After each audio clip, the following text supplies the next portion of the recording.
사실 말씀은 오늘 시편 84편 말씀입니다. 시편 84편 말씀 우리 함께 보도록 하겠습니다. 시편 84편입니다. 우리 다 같이 한 목소리로 봉독해 올리겠습니다. 시편 84편 한 목소리로 공독하겠습니다. 시작. 만군의 여호와여, 주의 장막이 어찌 그리 사랑스러운지요. 내 영혼이 여호와의 궁정을 사모하며 쇠약하며 내 마음과 육체가 살아계신 하나님께 부르짖나이다. 나의 왕, 나의 하나님, 만군의 여호와여, 주의 제단에서 참새도 제 집을 얻고 제비도 새끼들 보금자리를 얻었나이다. 주의 집에 사는 자들은 복이 있나니 그들이 항상 주를 찬송하리다. 셀라. 주께 힘을 얻고 그 마음에 시온의 대로가 있는 자는 복이 있나이다. 그들이 눈물 골짜기로 지나갈 때에 그곳에 많은 샘이 있을 것이며 이른 비가 복을 채워주나이다. 그들은 힘을 얻고 더 얻어 나가서 시온에서 하나님 앞에 각기 나타나리이다. 만군의 하나님 여호와여, 내 기도를 들으소서. 야곱의 하나님이여, 귀를 기울이소서. 셀라. 우리 방패이신 하나님이여, 주께서 기름 부으신 자의 얼굴을 살펴보옵소서. 주의 궁정에서의 한 날이 다른 곳에서의 첫날보다 나은즉 악인의 장막에 사는 것보다 내 하나님의 성전 문지기로 있는 것이 좋사오니 여호와 하나님은 해요 방패이시라. 여호와께서 은혜와 영화를 주시며 정직하게 행하는 자에게 좋은 것을 아끼지 아니하실 것임이니이다. 만군의 여호와여, 주께 의지하는 자는 복이 있나이다. 아멘. 오늘 말씀의 제목 다 같이 읽겠습니다. 시작. 성전의 문지기로 살아도 행복한 이유입니다. 자, 믿음의 선포 함께 하겠습니다. 믿음은 긍정적입니다. 믿음은 창조적입니다. 믿음은 나는 믿음의 사람입니다. 나는 주 안에서 행복합니다. 아멘. 놀라운 믿음의 역사가 있기를 주님의 이름으로 축원드립니다. 우리가 매일 밤마다 모여서 예배를 드리고 여기 불이 켜지니까 아침에 모이니까 전기가 조금 왜 아침에 모이지? 하고 이렇게 갑자기 그랬던 것 같은 느낌이 들고요. 하여튼 30주년입니다. 하나님께서 지금까지 여기까지 인도하셨음을 감사드립니다. 저는 오늘 여러분들과 함께 고라자손에 대한 이야기를 함께 보기를 원합니다. 한 사람, 한 가문의 실패, 그러나 그 실패가 실패로 끝나지 않고 하나님의 승리, 하나님의 놀라운 축복으로 끝나는 것. 어쩌면 저와 여러분의 삶이 참 제한적이고요, 불완전하고요, 실수와 실패투성이의 삶임에도 불구하고 마지막에 하나님 앞에서 승리하는 삶을 사는 것, 그것은 어떻게 사는 것일까? 오늘 고라자손의 이야기를 통해서요, 실패를 승리로 바꾸는 그 모습에 대해서 함께 이야기를 나누기를 원합니다. 20세기 최고의 신학자라고 불리는 스탠리 하워스가 말한 게 있는데요, 신앙은 답을 모른 채 계속 나아가는 법을 배우는 것이다 라고 이렇게 이야기합니다.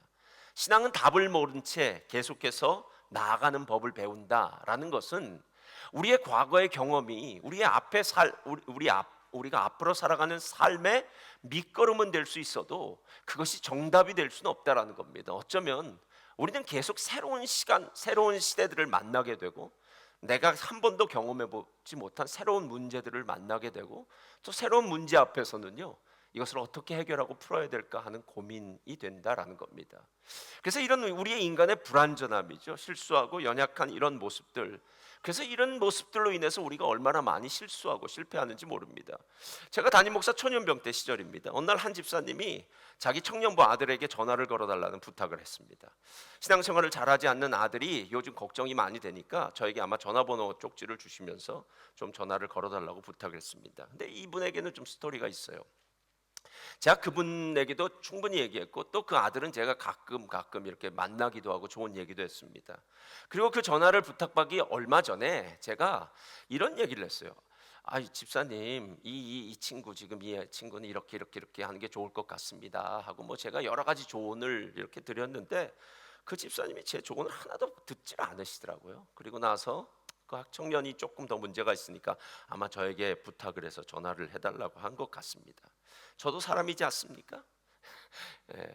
저도 뭐 속이 있을 테니까요. 뭐 제 말 한참을 했는데도 마음도 안 듣다가 어려워지니까 하는데 좀 마음에 서운했던 것 같아요. 그래서 제가 왜 그때 그랬는지 모르겠는데 아마 목회 초년병이니까 그랬겠죠. 제가 그 종이를 받아서요, 저희 청년부 담당 전도사한테 줬습니다. 그리고 이렇게 하겠습니다. 그 친구 지금 아마 어려운 것 같은데 전화를 걸어. 아마 나보다 청년부 담당 전도사 훨씬 좋은 사람이 있었거든요.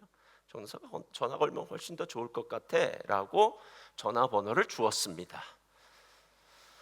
전화를 걸었을까요? 안 걸었을까요? 안 걸었습니다.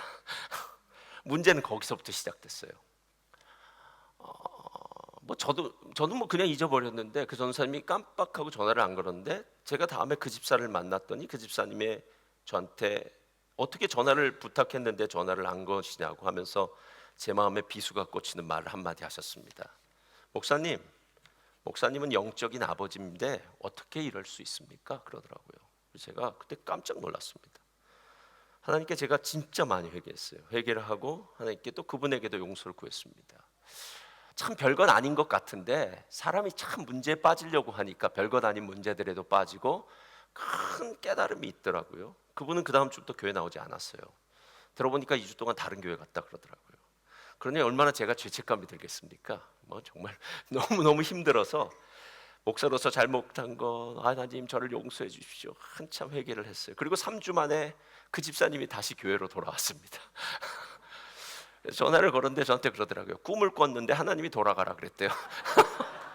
그래서 제가 야 하나님 정말 좋은 분이야. 예.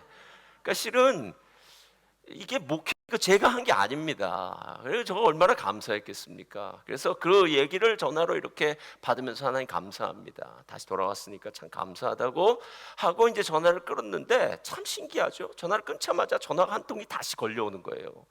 근데 이번에 다른 집사님이 전화를 걸었는데 참 제가 평생 그런 전화 잘 받지 않았는데 똑같은 얘기를 저한테 하는 거예요. 목사님 우리 아들한테 전화 한 번만 걸어달라고. 그래서 전화번호까지 저한테 주는 거예요. 1번 제가 담당 전도사님에게 연락처를 주면서 전화하라고 했어요. 2번 천천히 그 청년에게 전화 연락을 했을까요? 3번 당장 전화기를 들고 청년에게 전화를 했을까요? 3번이죠. 예. 근데 여러분 실은 제가 전화만 한 게 아니에요. 당장 만났어요. 그 친구를 당장 만나서 사정을 들어주면서 이런 일이 있었구나 하면서 이야기를 나눴던 적이 있습니다. 한 사람의 실수와 실패를 고백하고 그 실수와 실패 속에서 한 사람은 성장하고 자라나는 것이구나. 그리고 그것을 통해서 저는 맞아, 목회자는 다른 어떤 종류의 사람이 아니라 영적 아버지지라는 생각을 목회하면서 잊지 않았습니다. 영적 아버지라는 것은 굳이 한 사람 한 사람에게 무슨 일을 해주었다는 의미보다는 결국 교회에서 일어나는 모든 책임은 제가 져야 된다는 겁니다. 그 책 우리가 함께 지겠지만 그래도 제가 마치 포인트맨처럼 마지막에 서 있는 사람처럼 교회가 어떤 일이 벌어졌을 때마다 힘들어도 그것이 아파도 그것이 손해가 되어도 그 문제에 대해서는 분명히 결정을 내리는 그 자리, 그 영적 아버지라는 자리는 그 집사님에게 주신 아주 소중한 교훈이었고 어쩌면 지금 이렇게 멜번 순복음교회 가운데 제가 목회를 하고 있는 가장 은혜 가운데 하고 있었던 이 뒤에는 그 집사님을 통해서 가르쳐 주신 그 영적 아버지라는 이야기가 단어가 제 가슴 속에 남아있기 때문은 아닐까라는 생각이 들었습니다. 오늘 시편 84편이 의미심장한 이유는 바로 한 가족의 실패 경험이 그 가족의 신앙 지도를 바꾸어 놓았다는 겁니다. 요즘 신앙의 경로를 바꾸어 놨다고 얘기하죠. 목적지를 바꾸어 놓았습니다. 그러니까 고라라는 이 한 사람이죠. 레위 자손의 증손이었는데 레위의 증손이었던 이 고라의 인생이 분명히 실패하고 교만하고 잘못된 인생이었는데 그 실패와 교만과 실수가 실패와 교만과 그의 범죄가 거기서 맞춰지고 그의 자손들을 통해서는 하나님의 놀라운 역사가 있게 되었다라는 겁니다. 고라는 레위 좀 전에 이야기했듯이 레위의 증손입니다. 고핫 자손입니다. 그리고 더 놀라운 사실은 모세와 아론과 사촌간입니다. 그리고 고핫 자손이 무슨 일을 했느냐 하면은요 성전에 있는 이 법궤를 매는 일을 했고요. 그리고 성전에 있었던 그 성물들을 이렇게 잘 이동시키는 관리하는 일을 한 사람이에요. 그러니까 얼마나 대단한 일을 했죠. 그런데 그렇게 성전에 있는 법궤와 기물들을 관리하는 그 일들을 하던 고라가 어느 날 이렇게 이야기를 합니다. 야, 너 아론과 모세, 모든 사람이 하나님 앞에 다 거룩한 거 아니야? 왜 너희들만 특별한 옷을 입고 그렇게 특별한 제사장의 직분을 해? 우리도 제사장의 직분 할 수 있을 것 같아? 라고 이야기하면서 반역을 부리기 시작했어요. 그가 르우벤 지파죠. 열두 아들 중에 첫 번째 아들 루벤 지파의 단과 아비람 그리고 온이라는 사람과 250명과 당을 짓고 모세와 아론을 대적합니다. 이 모세와 아론을 대적하는 게 얼마나 무서웠던지요. 민수기 16장 9절에 이렇게 얘기해요. 모세가 16장 9절 다 같이 읽겠습니다. 시작. 이스라엘 하나님이 이스라엘 회중에게 너희를 구별하여 자기에게 가까이 하게 하사 여호와의 성막에서 봉사하게 하시며 회중 앞에 서서 그들을 대신하여 섬기게 하심이 너희에게 작은 일이겠느냐? 하나님이 너와 내 모든 형제 레위 자손으로 너와 함께 가까이 오게 하셨거늘 너희가 오히려 제사장의 직분을 구하느냐 이렇게 얘기해요. 선을 넘은 거죠. 하나님이 아론의 대제사장이죠. 모세는 특별하니까요. 아론의 대제사장들에게 제사장 옷을 입히고 특별한 직무를 맡겼고요. 그리고 레위의 세 아들에게는 성막을 움직일 수 있는 성막의 여러 가지 일들을 맡겼는데 거기서 멈추지 않고 우리도 제사장 하겠다라는 이야기입니다. 민수기 26장 10절을 보면 이렇게 이야기합니다. 땅이 그 입을 벌려서 그 무리와 고라를 삼킴에 그들이 죽었고 당시에 불이 250명을 삼켜 징표가 되게 하였으나 이렇게 얘기해요. 잠깐만 놔두시고요. 여러분 하나님 좋으신 분이십니다. 그러나 하나님은 선을 넘는 건 싫어하십니다. 하나님 전능하신 분이십니다. 공의로우신 하나님이십니다. 하나님의 사랑이 의미가 있는 건 무엇이냐면요, 하나님의 사랑이 경계가 없는 사랑이 아니기 때문에 그렇습니다. 하나님이 창조자시면요, 아담과 하와가 잘못했을 때 아이고 아담아 잘못했구나, 내가 너희들 잘못했지만 용서해 줄게 라고 하면서 그냥 한마디만 내가 옛날에 했던 말 없던 걸로 칠게 라고 얘기하면 되는 거 아닙니까? 근데 하나님 그런 방식으로 일하지 않으십니다.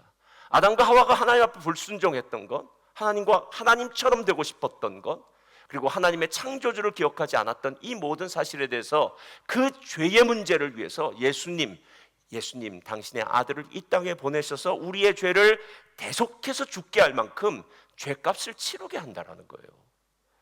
여러분 그래서 진짜 선을 넘는 게 진짜 무섭습니다.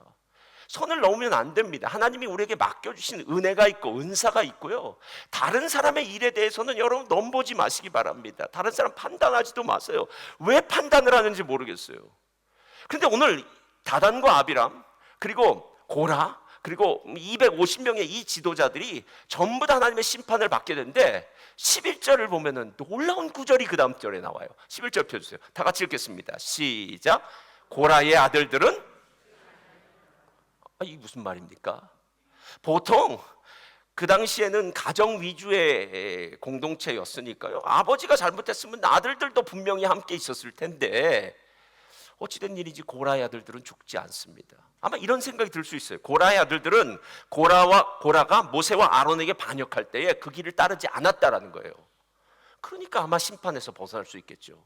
그런데 저는 그것보다 이런 생각이 들었어요. 하나님은 레위인이었던 고라의 죄가 제사장직을 찬탈하려는 극악한 반역이었지만 그 가문 전체를 완벽하게 멸하지 않으므로 혈통을 보존하게 하시는 하나님의 크신 은혜가 있더라라는 거예요. 여러분 이 예가를 보면 선지자가 이렇게 얘기해요. 진노 중에라도 긍휼을 잊지 마십시오 이렇게 얘기해요. 그러니까 하나님이 분명히 심판을 할 때 완벽하게 심판하는 것 같지만 하나님이 마치 남은 그루터기 같은 사람들, 남은 사람들을 남겨두어서 그들로 하여금 계속해서 하나님의 사역이 이어지게 해야 될 것 아니겠냐는 거예요. 그러니까 고라의 자손들을 다 죽이고 나면 처음 성전을 이동시키고 기명을 이동시키고 관리하는 이런 일들을 누가 할 수 있었느냐라는 거예요. 그렇다면 만약에 제가 고라의 아들들이었다면 이런 생각을 했을 겁니다. 우리 아버지가 함께 당을 지었던 250명이 한꺼번에 그 향로에서 불이 나와서 다 죽고, 그리고 다단과 아비람은 지진이 나가지고 땅이 입을 벌리고 거기에 다 매장되었다고 하니까 이런 무시무시한 일을 보았는데 내가 죽지 않고 하나님 앞에 섰을 때 이런 생각을 했을 거예요. 야, 우리가 지금 이 자리에 설 수 있는 거, 우리가 특별히 고라 자손 찬양을 들었으니까 찬양을 드릴 수 있는 이유는 내가 잘나서가 아니라 나의 죄악에도 불구하고 용서해 주시고 용납해 주시는 하나님의 은혜가 있기 때문이야 라고 생각했을 거 아니냐는 거예요. 여러분, 우리가 가끔 절벽 같은 데 가서 이렇게 구경을 하지 않습니까? 절벽 앞에 가면 뷰가 상당히 좋습니다. 저기 시내에 간 블루마운틴 같은데 이렇게 절벽 앞에 가면은 꼭 이렇게 전망대가 있고, 여기 뭐 그랜피언에 가도 그런 전망대가 있어요. 절벽과 절벽 앞까지 가면요, 낭떠러지와 그다음에 안전한 이 자리 사이는 한 걸음 차이예요. 근데 지금 고라 자손이 그런 생각을 했을 것 같아요. 고라 아들들이, 야, 우리가 깜빡해서 아버지한테 잘못 붙었었다면 우린 다 전부 다 죽었을 거야. 그런데 하나님의 은혜로 하나님이 우리를 살려주셨어. 어쩌면 평생 자신들의 마음 가운데 하나님을 잊지 않고 살았을 것 같다라는 거예요. 그래서 고라 자손들이 찬양을 하나님 앞에 얼마나 많이 드렸는지 몰라요. 실제로 고라 자손들이 시편에 11편의 시편을 고라 자손이 있었는데, 그 중에 우리가 정말 잘 아는 시편 42편 1절도 있습니다. 42편 1절 다 같이 읽겠습니다. 시작. 내 하나님이여, 사슴이 시냇물을 찾기에 갈급한 같이 내 영혼이 주를 찾기에 갈급하나이다. 이렇게 하나님을 향한 갈망이죠. 하나님을 향한 사랑이죠. 제가 멜번 순복음교회 30주년 예배에 오늘 고라의 이야기를 꺼낸 것은 이것입니다. 여러분, 하나님이 오늘 고라의 자손들, 고라의 아들들이 신앙생활을 했던 그 마음으로 산다면 하나님의 복 있는 자가 됩니다. 실제로 고라는 하나님을 반역하는 그 일을 했고 정말 무시무시한 일을 했지만 우리도 마찬가지일 수 있다는 거예요. 세상과 교회가, 세상과 하나님의 나라가요, 저는 한 발자국이라고 생각해요. 세상이 얼마나 강력하게 밀려오는지 모릅니다. 그래서 우리가 한눈을 팔고 세상을 이렇게 바라보면 그냥 세상이에요, 우리가 살고 있는 것은요. 그런데 그 세상이 나를 가만히 내버려 두지 않고 세상 속에서 어떻게 살아야 되는지, 세상 속에서 잘 먹고 잘 입고 세상의 방식대로 하나님 없이 살게 만들어 버린다라는 거예요. 그런데 하나님 없이 사는 존재가 아니라 하나님의 은혜로 사는 존재. 오늘 고라의 자손들이 영광스러운 가문을 이루었던 이유는 무엇이냐면, 어쩌면 마치 백신을 맞은 것처럼 아버지의 실패가, 아버지의 반역이, 아버지가 심판받은 그 사건을 평생 가슴에 두고 하나님 앞에 살다 보니까 하나님 앞에서 온전한 신앙을 살게 했더라라는 겁니다. 그래서 제가 오늘 시편 84편에 나오는 고라 자손들이 그렇다면 어떻게 과거의 실패를 돌이켜서 하나님의 은혜 가운데서 정말 복된 가정을 만들었는지 한번 봐야 됩니다. 1절 이렇게 시작합니다. 만군의 여호와여, 주의 장막이 어찌 그리 사랑스러운지요. 내 영혼이 여호와의 궁정을 사모하여 쇠약하며 내 마음과 육체가 살아계시는 하나님께 부르짖나이다. 고라 자손의 특징은요, 주의 장막이 어찌 그리 아름다운지 여호와의 궁정을 사모하여 쇠약해졌다라는 거예요. 저는 이 이야기 들을 때마다 우리 코비드 때가 생각납니다. 그때 코비드 시대 때 264일 멜번이 락다운을 시키고 뭐 교회 모이지도 못하고 온라인 예배드리고 그럴 때, 여러분 그때 집사님들, 성도님들 교회 막 그 나중에 오셨을 때 막 눈물 흘리고 막 찬양 드리는데 막 그랬던 적 기억나십니까? 요즘 눈물도 안 나오죠? 그때 막 눈물 흘리고 감격하고, 우리 그러면서 이렇게 얘기했어요. 어떻게 우리가 예배를 못 드릴 수 있냐? 우리는 평생 태어나서 예배를 못 드릴 수 있는 일은 없을 거라고 생각했는데 전염병이 창궐하다 보니까 전염병으로 예배를 못 드릴 수밖에 없는 상황을 만들어 놓는 것을 보고 얼마나 마음이 아팠는지 몰라요. 그때는 진짜 교회 나오지 말라 그래도 막 교회 나오고 싶어하는 사람도 있고요. 아니면 반대로 교회 나오지 않는 것에 대해서 습관이 된 사람들은요, 어디론가 모르게 교회를 떠난 사람들도 있더라라는 거예요. 제가 중학교 다닐 때 유명한 영화배우의 집이 학교와 담벼락을 붙여 있었어요. 그때가 70년대였으니까요 70년대 그 집에 뭐가 있으면 골프 연습 그 장이 있었어요. 그러니까 얼마나 대단한 영화배우, 여러분 잘 아는 영화배우입니다. 근데 그 아들이 저희 반 학생이었어요. 제 친구였는데, 그 영화배우 아들이 친구였는데 이 친구 맨날 늦어요. 학교 바로 옆에 사는데, 본래 이런 거 아닙니까? 멀리 사는 친구들이 일찍 오고요, 이 학교 가까운 친구들이 꼭 지가 그래요. 그 이유는 간단하지 않습니까? 너무 가까우니까 금세 가도 돼 라고 하니까 자다 보다 뭐 5분 3분 뭐 이러다 보니까 늦는다라는 거예요. 그럼 제가 물어보겠습니다. 매일 지각을 하는 이유가 학교가 너무 가까워서였을까요? 아니면 마음이 멀어져서였을까요? 아니면 둘 다였을까요? 둘 다죠. 그러니까 학교는 너무 가깝고 마음은 학교 가기 싫고 하는 두 마음이 연합되다 보니까, 합치다 보니까 결국 학교는 너무 가까운데 몸은 지각하는 인생이 돼버리더라라는 거예요. 가끔 우리 유치부나 우리 어린아이들 이야기 보면서요, 매일 이렇게 묻는답니다. 엄마, 오늘은 교회 가는 날 아니야? 엄마는 교회 가는 날 아니야? 그래서 주일날 교회 가는 날이라고 하면 아침부터 가방을 둘러매고 빨리 가자고 빨리 가자고. 그럼 엄마 아빠는 피곤해 죽겠는데 왜 쟤는 자꾸 그러나 생각하면서. 그래서 우리 불렀던 찬양 있지 않습니까? 세월에 갇혀 뭐 있잖아요. 현실에 묻혀 세월에 갇혀. 그 찬송 진짜 대단한 좋은 찬송이에요. 그것만 부르면 그냥 세상 생각이 나요. 세월에 갇혀 현실에 묻혀 잊고 살다가도 그냥 살다가도 어쩌다 문득 생각이 나면 뭐 하나님이 날 사랑하시네. 이거 딱 맞지 않습니까? 여러분, 오늘 고라자손의 인생 승리의 비결이 어디 있는 줄 아십니까? 하나님의 성전을 사모하는 거예요. 이걸 우리는 성전 중심의 삶이라고 얘기해요. 여러분, 성전 중심의 삶이어야 돼요. 성전 중심의 삶을 우리식으로 제가 다른 말로 하면 교회 중심의 삶입니다. 교회 공동체예요.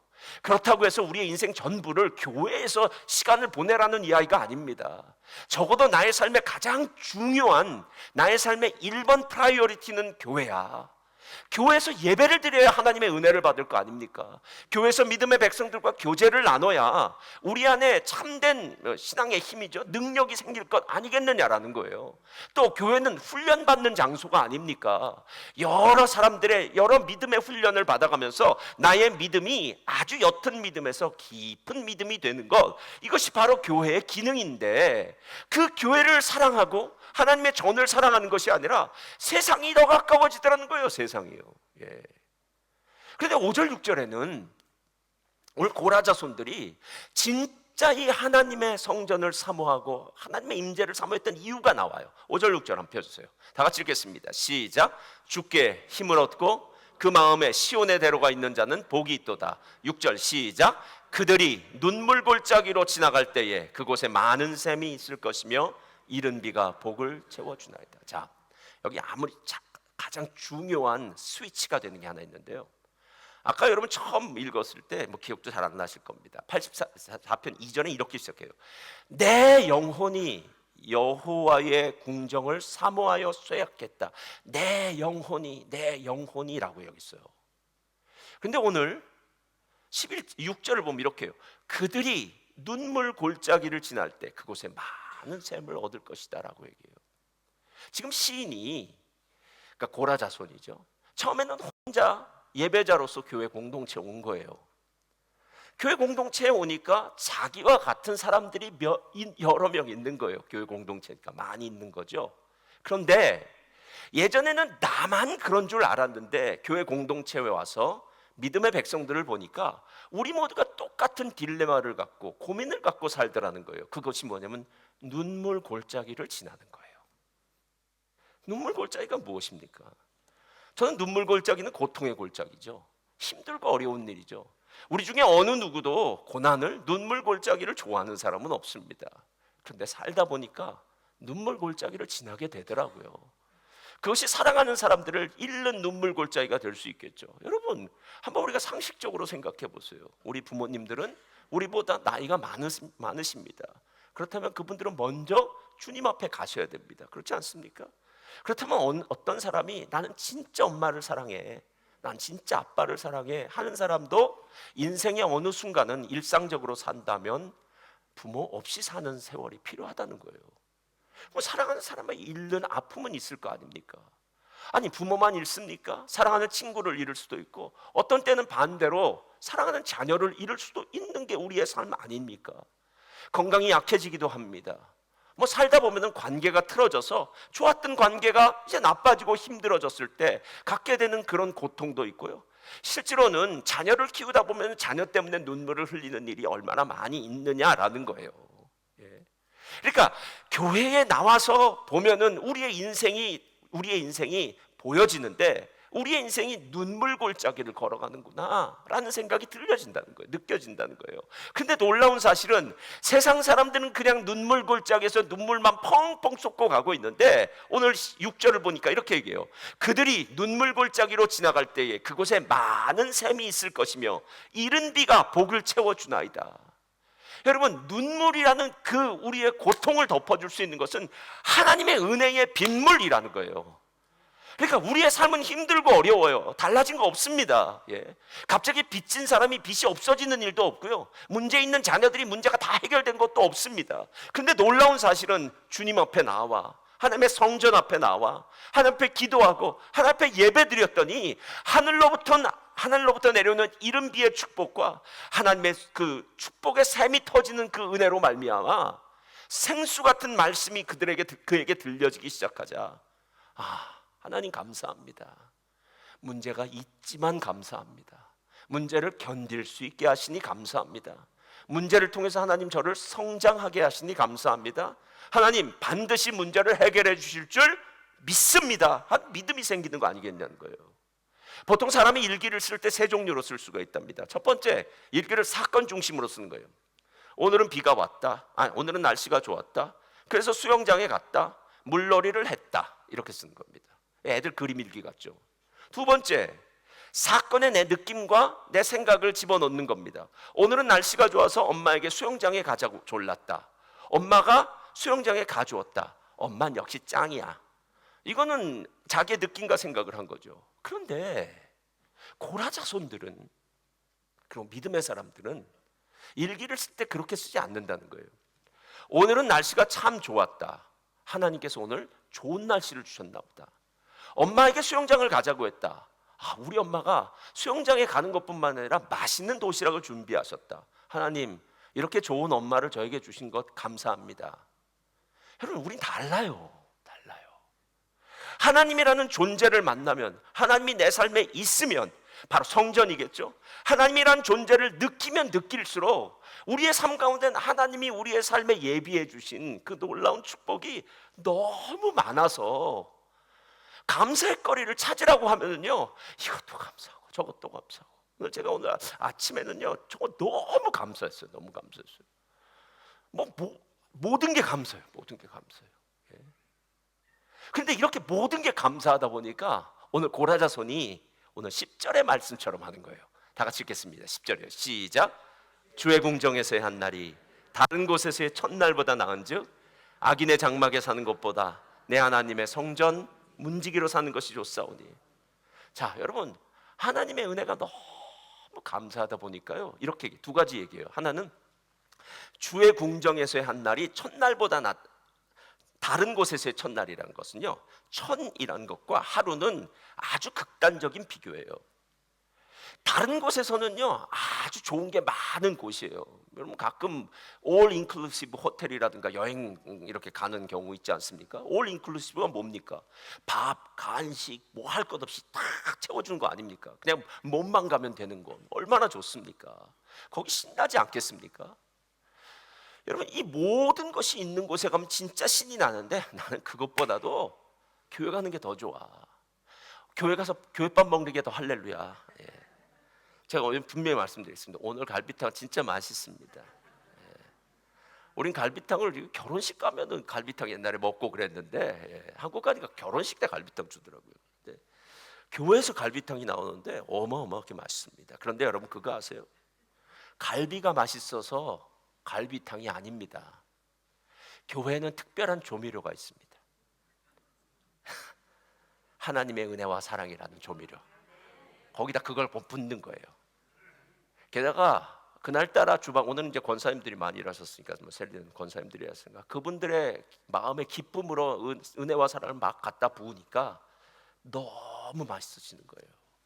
이게 다른 곳에서의 첫날보다 하나님 성전에서 하루가 낫다는 겁니다. 세상 것들 아무리 산의 진미를 줘도 나는 교회밥만 못한 것 같아. 두 번째, 악인의 장막에 사는 것보다 하나님의 성전 문지기로 있는다는 건요, 여기서 말하는 악인의 장막, 텐트는 화려하게 보이는 것이에요. 악인의 장막은 화려해요. 모든 것이 다 갖춰진 것 같아. 그러나 비가 오고 바람이 불고 창수가 나면 초라하게 무너져 버립니다. 그러나 성전 문턱은 보기에는 초라한 것처럼 보여도 어떤 상황이 되어도 흔들리지 않고 영원한 터전이 되기에 하나님, 저는 성전의 중심에 안 가도 좋습니다. 성전 문지방, 성전의 그 들어가는 문이죠. 거의 문턱에만 있어도 성전에 있겠습니다 라는 이야기를 하고 있다라는 거예요. 여러분, 진짜 행복은 어디에서 올까요? 진짜 행복이 어디에서 올까요? 제가 보니까 딱 하나예요. 기쁨을 상실하면 행복은 없습니다. 예. 그리고 기쁨이 회복되면 행복은 있습니다. 맞나요, 틀리나요? 예. 라면 한 젓가락을, 한 그릇을 먹어도 너무 행복하게 먹는 사람이 있는가 하면, 야, 내가 이런 라면밖에 못 먹을 존재야? 라고 하면서, 라면밖에 못 사 먹을 존재라고 하면서 불평하면서 라면을 먹으면, 라면이 아니라 그건 돌덩이를 씹는 것보다 더 악한 음식이 될 수밖에 없다라는 거예요. 교회가 마찬가지 아닙니까? 하나님이 이 교회에 우리가 올 때마다 감사합니다 주님, 오늘도 예배를 드립니다, 믿음의 사람들과 함께합니다, 하나님의 은혜가 있습니다 라고 생각하면서 성전의 문턱을 밟으며 들어올 때부터 감사와 찬양이 흘러나오고, 제가 우리 교회 보니까 누가 이렇게 얘기하더라고요. 아니, 우리 교회 찬양이 뭐 다른 큰 교회 찬양보다도 훨씬 낫다고 영상으로 보니까 하면서, 다 팔이 안으로 굽는 거겠지만 그래도 제가 보기에도 그래요. 제가 보기에도 찬양팀이 얼마나 열심히 한지 감고, 뒤에서 우리 방송하시는 분들도 너무나 감사하고, 여러분 보이지 않는 곳에서 얼마나 수고하는 은혜가 있겠느냐라는 거예요. 여러분, 고라자손들이 이렇게 자기에게 맡겨진 허드렛 일 같은 일도 상관없이, 하나님, 저는 큰 거 바라지 않습니다, 하나님의 전 가장 말단 자리라도 있었으면 좋겠고 별일 아니어도 상관없습니다, 그곳에 있는 것만이라도 저에게는 가장 큰 행복이고 축복입니다 라는 겸손하고 낮아지는 마음, 모든 것에 감사하는 마음이 있었다라는 거예요. 그런데 더 놀라운 사실은 역대상 6장에 나와요. 역대상 6장 펴주세요. 자, 이 사람이 고라의 자손이었답니다. 다 같이 읽겠습니다. 시작. 사무엘은 엘가나의 아들이요, 그리고 쭉쭉쭉쭉쭉 가서요, 그 다음 에비아십의 아들이요, 에비아십은 고라의 아들이요, 고라는 이스라엘의 아들이요, 이스라엘은 고핫의 아들이요, 고핫은 레위의 아들이요, 레위는 이스라엘의 아들이라. 여러분, 구약에서 유일하게 제사장, 선지자, 왕, 사사죠, 이 세 가지 직무를 다 동시에 가지고 있었던 사람은 유일무이하게 사무엘밖에 없었습니다. 근데 이 사무엘이 바로 고라의 아들, 고라의 후손이었다고 합니다. 사무엘상 3장을 보면은 사무엘이 어디서 하나님의 음성을 듣는 줄 아십니까? 제가 이제 고라의 자손이 이토록 하나님의 성전을 갈망하고 하나님의 전을 사모했던 이유를 알겠어요. 엘리 대제사장 때에 하나님의 말씀이 흔치 않고 영적으로 어두운 시대, 정말 블레셋한테 맨날 깨지는 그런 고통의 시대를 다가올 때 하나님이 한나의 기도를 통해서 사무엘을 낳게 하시고, 그 사무엘을 엘리 제사장에게 맡겼더니 엘리는 자기 방에서 잠을 자고 있었는지 모르지만 이 사무엘은 하나님의 법궤가 있는 방에서 잠을 자다가 하나님의 음성을 듣지 않습니까? 사무엘아, 사무엘아, 사무엘아, 사무엘아.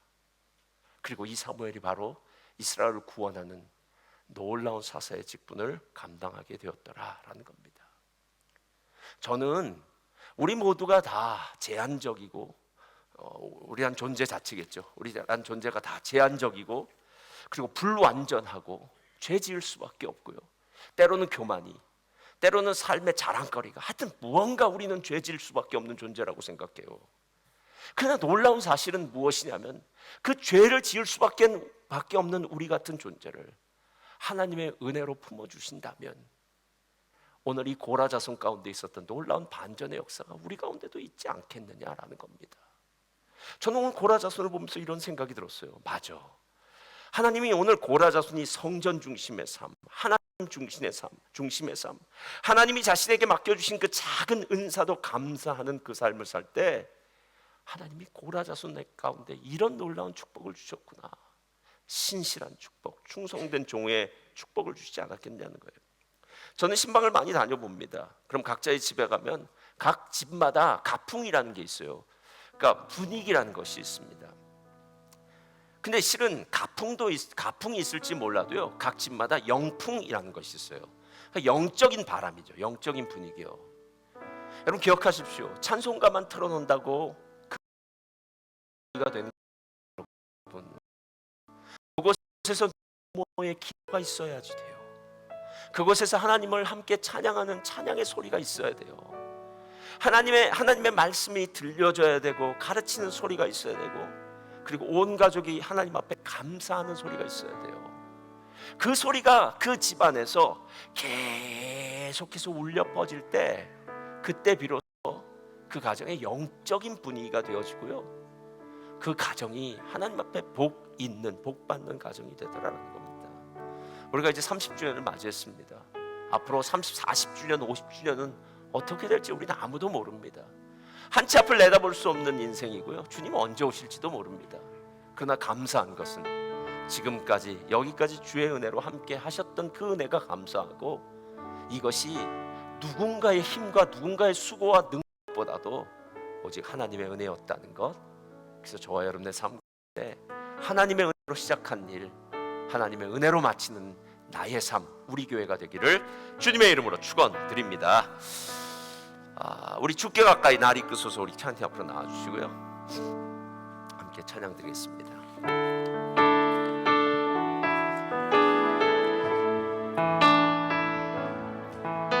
주께 가까이 날 이끌소서. 간절히 주님만을 원합니다. 채워주소서. 주의 사랑을 진정한 찬양 드릴 수 있도록 주께 가까이, 주께 가까이 날 이끄소서. 간절히 주님만을 원합니다.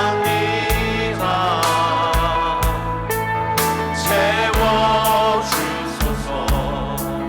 주의 사랑을 진정한 찬양 드릴 수 있도록.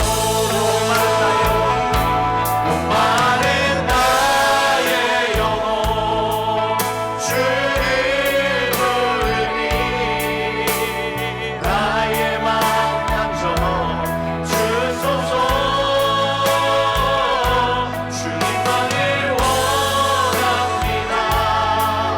더 원합니다. 나의 맘 만져 주소서. 목마른 나의 영혼, 목마른 나의 영혼 주를 부르니 나의 맘 만져 주소서. 주님만을 원합니다. 더 원합니다. 나의 맘 만져. 우리 목소리로만 함께 찬양하겠습니다. 목마른 나의 영혼 주를 부르니 나의 맘 만져 주소서. 주님만을 원합니다. 더 원합니다. 나의 맘 만져 주소서. 우리 아픈 분들은 아픈 곳에 손 얹으시고요, 기도 제목 있는 분들은 가슴에 손 얹으시 바랍니다. 하나님 아버지, 우리가 아픈 곳에 손을 얹습니다. 내 힘과 내 능력으로 사는 건 아니라 하나님의 전능하신 능력, 야훼 라파 되시는 그 하나님의 능력으로 사는 것임을 믿습니다.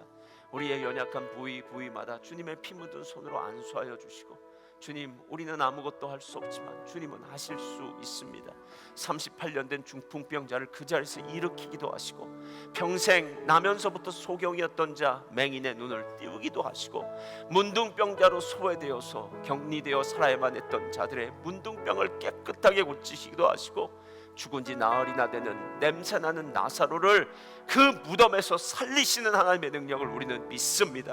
오늘 아픈 곳에 손을 얹은 자들마다 하나님의 능력을 의지하여 믿음으로 고백할 때 놀라운 기적의 역사가 있게 하여 주옵소서. 하나님, 우리가 가슴에 손을 얹고 이 시간 기도합니다. 하나님, 우리의 힘과 우리의 노력, 우리의 수고, 우리의 공로가 아니라 하나님의 은혜로 여기까지 왔음을 고백합니다. 죄 많은 우리들, 하나님 항상 그 죄를 덮어주시고 주님의 은혜로 여기까지 이곳까지 인도하셨사오니 앞으로 우리의 남은 시간들도 하나님의 은혜로 이끌어주시고 우리의 평생이 주의 은혜로 살아온 날들 되게 하여 주옵소서. 하나님, 오늘 고라의 자손이 저들의 인생 항로를 바꾸어 하나님의 전을 사모하고 누구보다도 하나님의 전을 가까이하며 하나님 없이는 살 수 없습니다. 나는 하나님의 성전에 문턱이라도 있으며 작은 문지기의 일이라도 감당하며 살겠습니다라는 저들의 고백을 통해서 저들이 놀라운 믿음의 백성으로 인침을 받았던 것처럼 하나님, 우리도 하나님의 문턱이라도 있는 존재가 되기를 원합니다. 하나님의 그 영광이 우리들과 함께 머물러 있게 하시고 하나님을 떠나지 않게 하시고 하나님의 은혜로 우리들의 마음이 회복되어지게 하시고 기쁨과 평강이 넘치는 삶이 되게 하여 주옵소서. 하나님, 30년 동안 하나님이 함께 하셨음을 감사합니다. 30년 동안 수고하고 애썼던 모든 믿음의 백성들, 흘리며 기도했던 이 자리에는 지금 없지만 있는 모든 믿음의 백성들, 하나님은 저들의 삶을 아시오니 저들의 수고와 눈물과 노고 가운데 하나님의 은혜를 더하여 주시고 하나님, 우리는 하나님을 믿는 믿음으로 전진하며 달려가기를 원합니다. 주님 오시는 그날까지 멜번 순복음교회가 하나님을 기쁘시게 하는 공동체로 세워지게 하여 주옵소서.